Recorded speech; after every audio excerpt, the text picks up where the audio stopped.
प्रिय विद्यार्थियों, नवांकुर डिजी लेसन में आपका स्वागत है।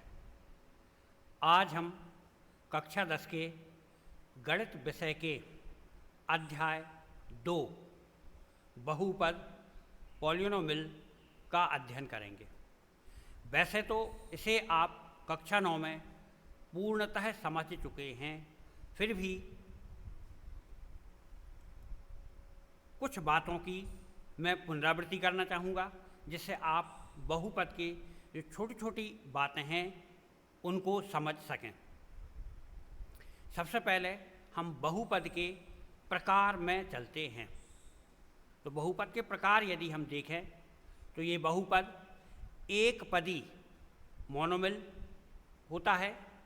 यदि हम इसको परिभाषित करें तो ऐसे बहुपद जिसमें केवल एक पद हो, एक पदी मोनोमियल कहलाते हैं। जैसे एक्स स्क्वायर, ए एक्स, 3x स्क्वायर और इसी तरह के एक पद के बहुत सारे उदाहरण हो सकते हैं। इसका अगला प्रकार यदि हम देखें तो ये द्विपदी बाइनोमियल होता है। इसको यदि हम परिभाषित करें तो हम कह सकते हैं कि ऐसे बहुपद जिसमें केवल दो पद हों, द्विपदी या मोनोमियल कहलाते हैं। इनमें पदों की संख्या 2 होती है। पदों की संख्या का निर्धारण इनके बीच में प्लस या माइनस चिन्ह के द्वारा किया जाता है। तो यदि हम उदाहरण देखें तो इसको a x plus b, 3x square plus 2, x q plus 4x, इस प्रकार के द्विपदी के उदाहरण हो सकते हैं। इसी में यदि हम आगे देखें तो बहुपद त्रिपदी ट्राइनोमियल होते हैं। यदि हम इसको परिभाषित करें तो हम कहेंगे कि ऐसे बहुपद जिसमें केवल 3 पद हों त्रिपदी कहलाते हैं। निश्चित है कि जैसे नाम से अगर अपन देखें तो इनमें पदों की संख्या 3 होगी, और यदि हम उदाहरण देना चाहें तो मानक रूप में कह सकते हैं a x square plus b x plus c, या 2x square minus 5x plus 7। बहुपदों का दूसरा प्रकार घात के आधार पर भी देखा जा सकता है। तो पहले बहुपद की घात को देखें, पावर ऑफ पॉलिनोमियल। चर x के बहुपद f(x) में x की उच्चतम घात को बहुपद की घात कहते हैं। अर्थात यदि कोई बहुपद लिखा है तो चर x पर जो भी अधिकतम घात होगी वो बहुपद की उच्चतम घात कहलाएगी। उदाहरण के लिए यदि हम देखें तो x to power 4 minus 3x³ minus 2x square plus 4, ये एक बहुपद है। मैं चर की राशि x की उच्चतम घात का पद x टू पावर 4 है, अर्थात इसमें इसकी जो घात है वो 4 है, अतः बहुपद की घात 4 होगी। अब घातों के आधार पर जैसा कहा था, यदि हम बहुपद को देखें तो इनका एक प्रकार रैखिक बहुपद लीनियर पॉलिनोमियल होता है। जैसा कि नाम से ही स्पष्ट है कि घात एक वाला बहुपद, मतलब ऐसा बहुपद जिसकी उच्चतम घात 1 हो, तो घात 1 वाला बहुपद रैखिक बहुपद लीनियर पॉलिनोमियल कहलाता है। यदि हम उदाहरण दें तो हम उदाहरण के रूप में कह सकते हैं 5x माइनस 2, y प्लस 7, या √2x प्लस 3। तो ऐसे सभी बहुपद जिनमें चर की घात की राशि 1 होती है वो आपके रैखिक बहुपद के अंतर्गत आते हैं। इसके बाद इसी में एक प्रकार आता है द्विघात बहुपद, क्वाड्रेटिक पॉलिनोमियल, नाम से बिल्कुल स्पष्ट है। तो ऐसा बहुपद जिसकी घात 2 हो द्विघात बहुपद कहलाता है। यदि हम उदाहरण लें तो ऐसा कह सकते हैं 6y² प्लस 3 या ax² plus bx plus c 3x² minus 5x plus 6 या इस प्रकार के और भी उदाहरण हो सकते हैं। इसी में यदि हम आगे देखें तो आता है आपका त्रैघात बहुपद। नाम से स्पष्ट है, घात 3 का बहुपद त्रिघात बहुपद कहलाएगा, जिसे आप इंग्लिश में कहेंगे क्यूबिक पॉलिनोमियल्स। ये त्रिघात बहुपद होगा। अब इसके बाद यदि हम देखें तो बहुपद के शून्यकों पर हम विचार करेंगे। यदि किसी बहुपद px में चर x के स्थान पर a, जबकि यहाँ एक वास्तविक संख्या है, को प्रतिस्थापित करने पर pa बराबर 0 हो तो a को बहुपद px का शून्यक 0 कहते हैं। आप सरल शब्दों में ऐसा समझ सकते हो कि यदि कोई बहुपद लिखा हुआ है और उसमें कोई चर राशि x या y, कोई भी चर राशि हो सकती है और उसके स्थान पर यदि हम एक ऐसी संख्या लिख दें जिससे बहुपद का मान 0 हो, तो यह इस बहुपद का शून्यक कहलाएगा। उदाहरण के रूप में यहाँ एक प्रश्न लिखा हुआ है कि px बराबर x² माइनस 3x माइनस 4 का यदि हमें एक शून्यक ज्ञात करना है तो उदाहरण के रूप में हम मान लें कि यहाँ x का मान -1 लें और इस मान को यदि हम बहुपद में प्रतिस्थापित करें तो अब हमारा बहुपद का रूप p -1 बराबर -1² माइनस 3 इंटू -1 -4 ऐसा होगा। हल करने पर हम देखेंगे -1 का स्क्वायर 1 होता है, 3 का -1 में गुणा करेंगे तो ये प्लस का 3 होगा, -4 रहेगा। 1 और 3 को यदि हम प्लस करेंगे तो ये 4 होते हैं, जो होती हैं 4 - 4 और p-1 का जो मान है वो 0 आता है। अर्थात हमने देखा कि बहुपद में यदि हम -1 प्रतिस्थापित कर रहे हैं तो यह बहुपद 0 हो रहा है। अतः हम कह सकते हैं कि -1 बहुपद px बराबर x² माइनस 3x माइनस 4 का एक शून्यक है। तो ये बहुपदों के शून्यक थे। शून्यकों की संख्या काफ़ी कुछ उनकी घातों के आधार पर निर्भर करती है। आगे यहाँ बहुपदों को लेकर कुछ विशेषताएं लिखी गई हैं जिनको मैं बोलूँगा, आप इनको ध्यान में रखें। पहली है, प्रत्येक रैखिक बहुपद लीनियर पॉलिनोमियल का एक और केवल एक ही शून्यक होता है। अर्थात यदि हम किसी बहुपद को, रैखिक बहुपद को हल करें तो हम देखेंगे उसका केवल एक ही शून्यक प्राप्त होगा। द्विघात बहुपद के 2 शून्यक 0 होते हैं। अर्थात यदि कोई बहुपद 2 की घात वाला है तो उसके शून्यक 2 होंगे। इसी प्रकार तीसरे नंबर पर यदि हम देखें तो जो बहुपद त्रिघात वाला है, क्यूबिक पॉलिनोमियल है, उसके शून्यकों की संख्या 3 होगी। लेकिन जैसे हमने पहले 3 बिंदुओं को देखा तो ऐसा प्रतीत हो रहा है कि किसी भी बहुपद पर जितनी घात होती है उसके उतने ही शून्यक होते हैं। लेकिन यह जरूरी नहीं है कि किसी बहुपद पर जितनी अधिकतम घात हो शून्यकों की संख्या उतनी ही हो। ऐसा कभी हो सकता है कि घातों के आधार पर शून्यक ना हो। तो हम यहाँ यह ध्यान रखेंगे कि यह जरूरी नहीं है कि कोई बहुपद जितनी घात वाला हो उस बहुपद के उतने ही शून्यक हों।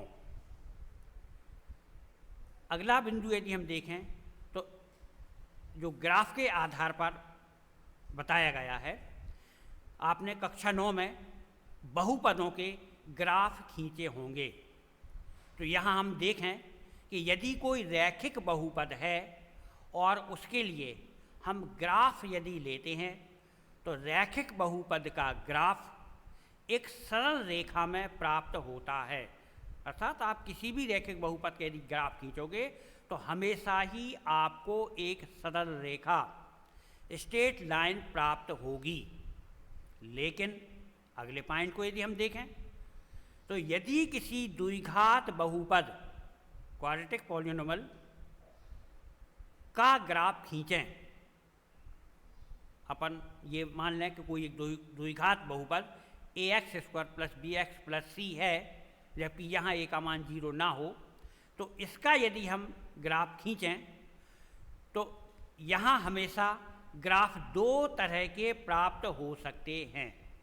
जो ग्राफ प्राप्त होगा वो ऊपर की ओर खुला अर्थात यू के आकार का हो सकता है, अथवा नीचे की ओर खुला मतलब उल्टा यू के आकार का हो सकता है। तो आप ध्यान रखें कि द्विघात बहुपद के जब भी ग्राफ खींचे जाएंगे तो वह दो तरह के प्राप्त हो सकते हैं, या तो उसका मुंह ऊपर की ओर खुला हो अर्थात यू के आकार का हो, अथवा नीचे की ओर खुला हो अर्थात उल्टे यू के आकार का हो। ये इस बात पर निर्भर करेगा कि खुला हुआ मुंह ऊपर की ओर है या नीचे की ओर है, कि आप जिस बहुपद का या द्विघात बहुपद का ग्राफ बना रहे हैं उसमें a का मान 0 से बड़ा है या a का मान 0 से छोटा है। तो आप ध्यान रखेंगे कि यदि a का मान 0 से बड़ा होगा तो ग्राफ अलग प्रकार का होगा, और a का मान 0 से छोटा होगा तो ग्राफ अलग प्रकार का होगा। ये जो ग्राफ बनते हैं इनको परवलय पैराबोला कहा जाता है। यहाँ हम कुछ ग्राफ बनाकर दे रहे हैं जिनमें ग्राफ को अपन को देखना है और उनके कितने शून्यक हो सकते हैं ये भी पहचान करना है, क्योंकि आप अध्याय 2 की जब प्रश्नावली 2.1 में जाएंगे तो वहाँ केवल अध्याय 2 में आपको यही पूछा जाएगा कि दिए गए ग्राफ के अनुसार इसके शून्यकों की संख्या कितनी हो सकती है। मतलब केवल ग्राफ देखकर आपको शून्यकों की संख्या बताना है। तो आप ग्राफ देख रहे हैं यहाँ पर, यदि हम इनको देखें तो ये y बराबर ax² + bx + c ये एक मानक रूप का बहुपद लिया है। यदि हम इसका ग्राफ खींचें तो हमको 3 स्थितियाँ संभावित प्राप्त होती हैं, मतलब 3 तरह की पोजीशन ग्राफ पर आ सकती है। पहली पोजीशन का आप चित्र देख रहे हैं तो प्रथम स्थिति को हम यहाँ अगर देखें तो यहाँ ग्राफ x अक्ष को दो भिन्न बिंदुओं A और A' पर काटता है। इस स्थिति में A और A' के x निर्देशांक द्विघात बहुपद ax² + bx + c के दो शून्यक हैं। सरल शब्दों में यदि हम कहें तो किसी भी ग्राफ पर आप जो पैराबोला बनाएंगे, परवलय बनाएंगे, तो x अक्ष को ध्यान रखें, केवल x अक्ष को जितने बिंदुओं पर प्रतिच्छेद करेगा या काटेगा उतने ही उस बहुपद के शून्यक होंगे। जैसे यहाँ आप 2 चित्र देख रहे हैं, इसमें आप देख रहे हैं कि जो परवलय बना हुआ है वह x अक्ष को 2 बिंदुओं पर काट रहा है। इसका अर्थ ये निकलता है कि इसके शून्यकों की संख्या 2 होगी। यदि कहीं यह परवलय x अक्ष को 3 या 4 स्थान पर प्रतिच्छेद करता या काटता तो शून्यकों की संख्या 3 या 4 होती। मैं पुनः एक बार याद दिला दूं कि x अक्ष को जितने स्थानों पर यह परवलय काटेगा शून्यकों की संख्या उतनी ही होगी। अब दूसरी स्थिति को देखें। यहाँ ग्राफ x अक्ष को केवल एक बिंदु पर अर्थात 2 संपाती बिंदुओं पर काटता है, इसलिए स्थिति 1 के 2 बिंदु A और A' यहाँ पर संपाती होकर अर्थात एक बिंदु A हो जाते हैं। इस स्थिति में A का x निर्देशांक द्विघात बहुपद ax² plus bx plus c का केवल एक शून्यक है। कारण फिर एक बार स्पष्ट कर दूं कि यहाँ जो परवलय बना हुआ है दोनों ही चित्रों में आप देख रहे हैं कि केवल x अक्ष को एक ही बिंदु पर स्पर्श कर रहा है या प्रतिच्छेद कर रहा है, तो यहाँ पर इनकी जो संख्या होगी वो शून्यकों की संख्या 1 होगी। अब यदि हम तीसरी स्थिति पर विचार करें तो ग्राफ इस तरह का भी हमें प्राप्त होता है कि यह ग्राफ या तो पूर्ण रूप से x अक्ष के ऊपर या पूर्ण रूप से x अक्ष के नीचे है, इसलिए यह x अक्ष को कहीं पर नहीं काटता है। इस स्थिति में द्विघात बहुपद ax² plus bx plus c के शून्यकों की संख्या 0 होगी। तो पुनः एक बार याद दिला दूं कि यहाँ इस परवलय में x अक्ष को परवलय ने काटा नहीं था, इसलिए शून्यकों की संख्या 0 थी। आगे यदि हम देखें तो बहुपद के शून्यकों के जो योगफल और गुणनफल हैं उसकी थोड़ी सी चर्चा करें। बहुपद के शून्यकों को अपन ने परिभाषित कर लिया है। यहाँ 2 नियम फार्मूले हैं जिनको आपको याद करना है या याद रखना है। तो हम कहें कि यदि द्विघात बहुपद px बराबर ax² plus bx plus c जबकि a 0 के बराबर ना हो कि शून्यक अल्फ़ा और बीटा ये 2 संकेत हैं, अल्फ़ा और बीटा आपने पहले इनका नाम सुना होगा, हों तो हम ऐसा कह सकते हैं कि जो शून्यकों का योगफल अर्थात अल्फ़ा प्लस बीटा होता है वह -b/a होगा।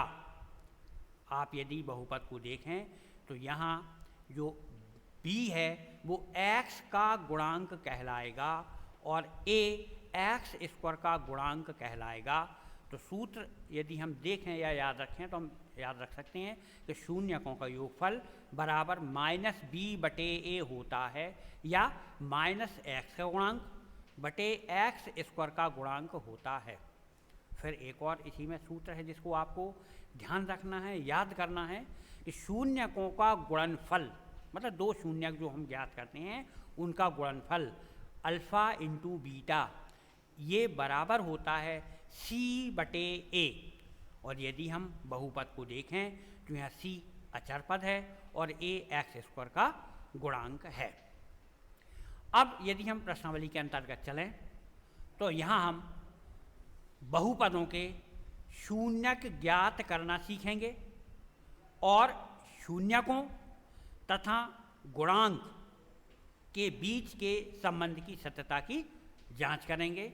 आप गुणांक शब्द को 9th क्लास में पढ़ा होगा, फिर भी एक बार हम याद दिला दें कि किसी भी बहुपद की चर राशि के साथ जो संख्या लिखी जाती है वो उसका गुणांक कहलाता है।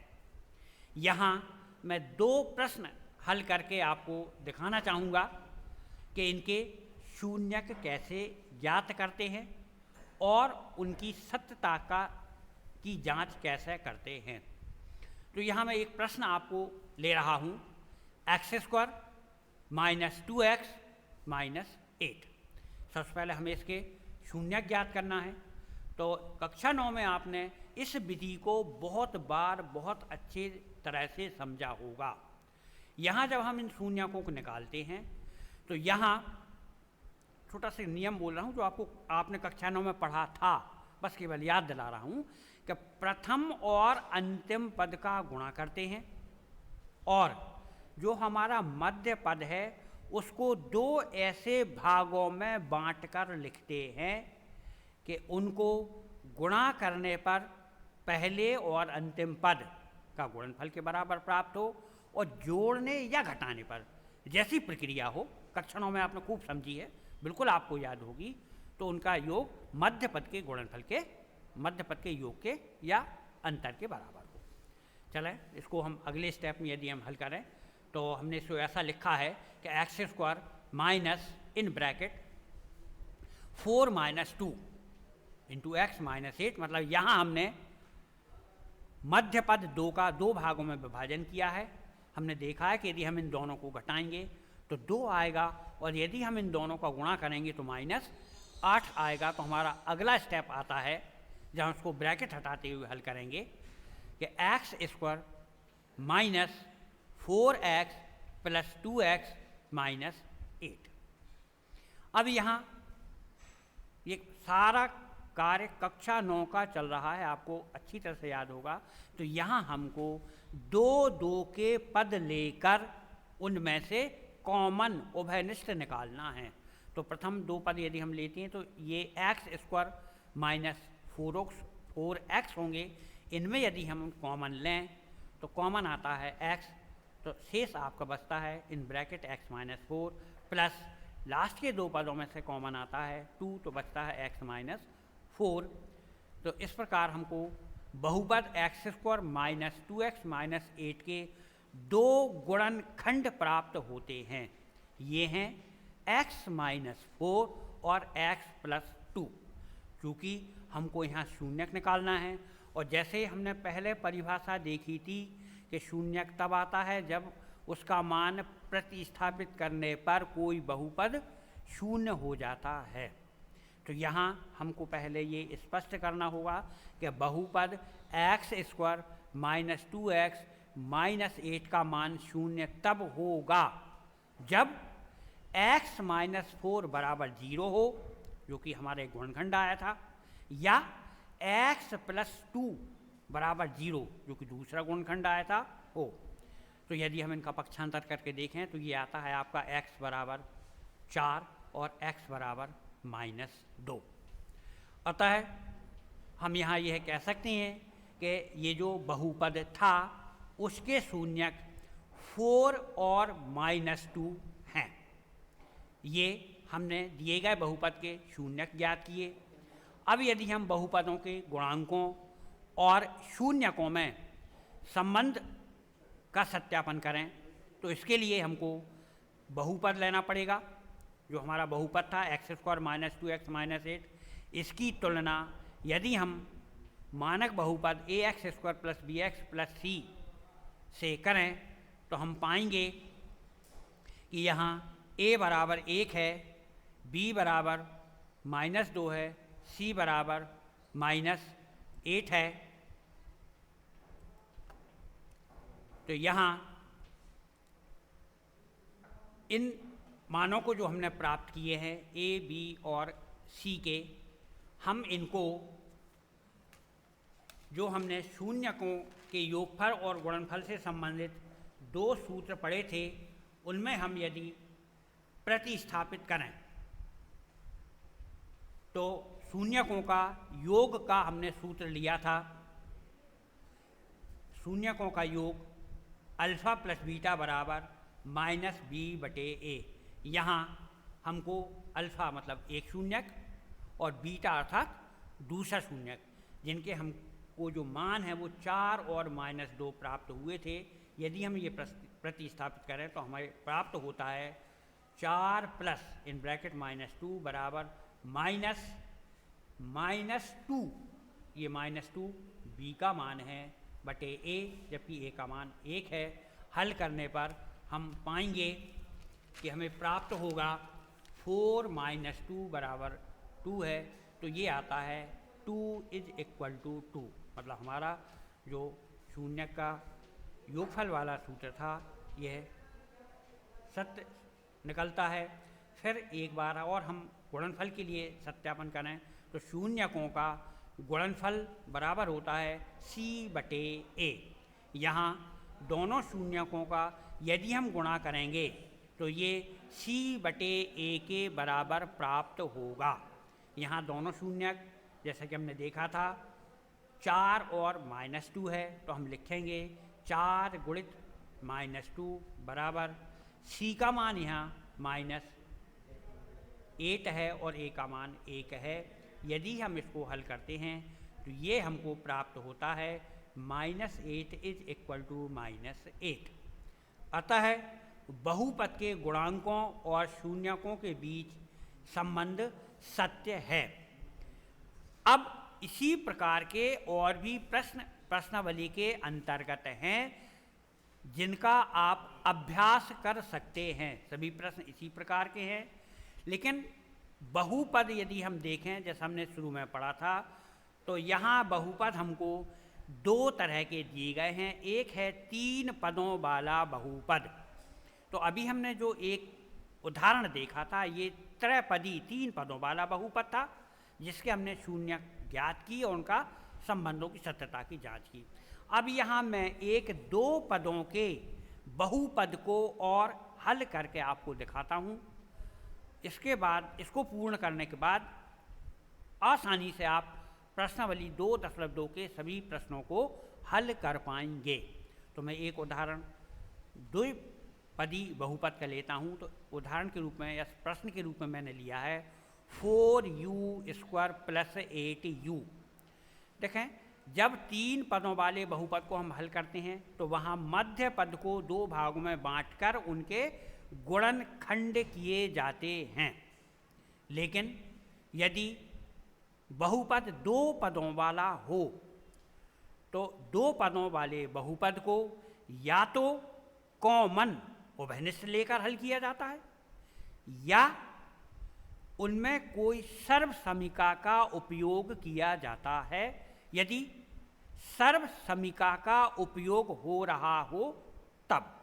लेकिन यहाँ हमने जो बहुपद लिया है ये द्विपदी है और इसमें किसी प्रकार की भी सर्वसमीका का प्रयोग नहीं हो रहा है। तो इसका अर्थ ये है कि इस बहुपद को हमें कॉमन लेकर हल करना है।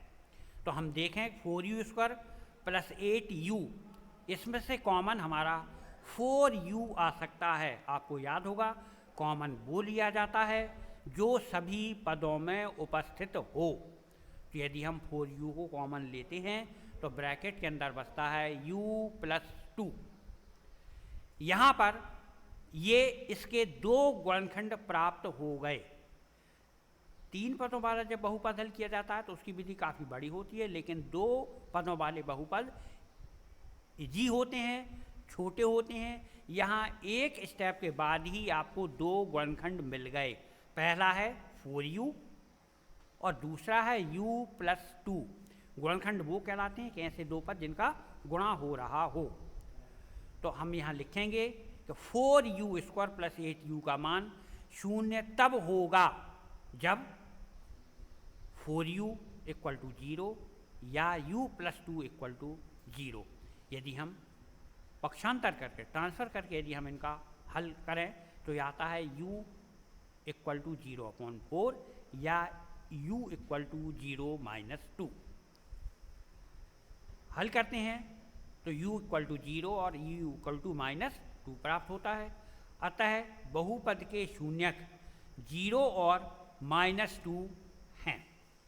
ये इस बहुपद के हमने 2 शून्यक प्राप्त कर लिए हैं। इनमें हमको संबंधों की सत्यता की ओर जांच करना है। तो स्थिति वही रहेगी यहाँ से जो पहले प्रश्न को हल करते समय थी कि हम पहले बहुपद 4u² + 8u की तुलना ax² + bx + c से करेंगे। तो हम यहाँ देखेंगे कि यहाँ पर a = 4 है, b = 8 है और c = 0 होगा। आप देखें कि जो बहुपद हमने लिया था वो 2 पदों का था, जबकि हमने मानक रूप में जो बहुपद तुलना करने के लिए लिखा है वो 3 पदों का है। तो यहाँ पर C का मान 0 होगा।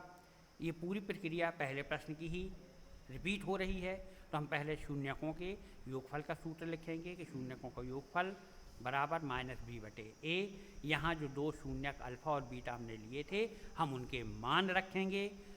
तो यहाँ पहला जो शून्यक था वो 0 था, दूसरा शून्यक -2 था। तो 0 plus in bracket -2 equal to minus, अब हम b का यहाँ मान रखें तो ये 8 है, तो -8, a का मान यहाँ पर 4 है, तो यहाँ हमने 4 लिया। तो ये आपका हल करने पर प्राप्त हुआ 0 - 2 बराबर -2, तो -2 इज इक्वल टू -2। फिर इसमें हम शून्यकों का गुणनफल का सूत्र लिखें तो ये होता है C/a। शून्यकों का गुणनफल मतलब अल्फ़ा इंटू बीटा या 0 गुणित -2 यदि हम लें तो इसके बराबर आता है C अर्थात 0 और a अर्थात 4। यदि हम इनको हल करें तो ये प्राप्त होता है 0 बराबर 0। अतः हम ये कह सकते हैं कि यहाँ बहुपद के गुणांकों और शून्यकों के बीच संबंध सत्य है।